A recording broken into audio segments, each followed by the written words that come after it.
Hello children, today we will be learning Geography, Class 7, Chapter 8, How Seasons Occur, Part 2.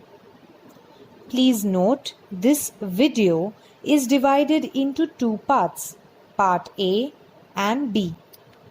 Let's begin.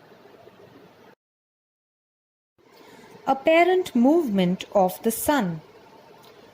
You must have realized through your observations that the position of the sun at sunrise appears to change on the horizon every day.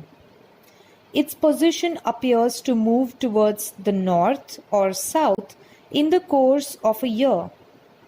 However, in reality, the sun does not move anywhere.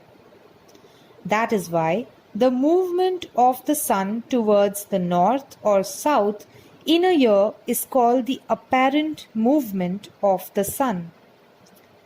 The position of the rising sun keeps on moving towards the south in the period from 21st June to 22nd December. This period is called Dakshinayan. From 22nd December to 21st June, the sun keeps moving towards the north. This period is called Uttarayan. The revolution of the earth around the sun and the titled axis of the earth are the two factors responsible for the apparent movement of the sun. Seasons occur only with reference to the northern and the southern hemispheres. This year, you will study the apparent motion of the sun in your science textbooks as well. In that book, the sun's east-west position from sunrise to sunset, that is, its diurnal apparent motion, is also considered. In geography, we consider the apparent north-south movement of the sun. In both the motions, the sun only appears to move and does not actually move. The diurnal apparent movement of the sun is related to the rotation of the earth, whereas its annual apparent movement is related to the revolution of the earth and the tilt of the earth's axis. How is the northern hemisphere in which you live positioned relative to the sun on the dates given in the figure? Which seasons will you experience in the northern hemisphere around 22nd December? What would be the season in the northern hemisphere around 21st June? If it is winter in the northern hemisphere, which season will it be in the opposite hemisphere? At any given point of time, why are the seasons in the northern and the southern hemispheres different? The path of the revolution of the earth around the sun is elliptical. The sun is at one of the two centers of the ellipse. The sun does not change its position. As the earth moves in an ellipse, its distance from the sun does not remain the same. It is at its minimum distance in the first week of January. This is called the perihelion position of the earth.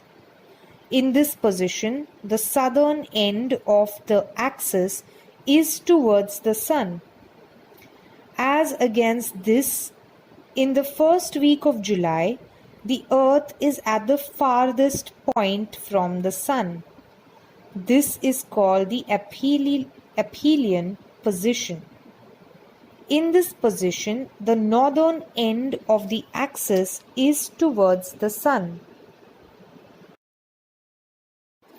As the earth revolves around the sun, the equator receives perpendicular rays on 2 days in a year. This condition occurs on 21st March and 23rd September. On these days, both the poles are at the same distance from the sun. This is called equinox. The illuminated and dark portions of all the parallels, including the equator, are shown in figure 8.3. In the figure, the circle of illumination divides all the parallels from the North Pole to the South Pole equally. Everywhere on Earth, nighttime and daytime are of equal duration. This condition is called equinox. On equinox, the sun's rays are perpendicular on the equator.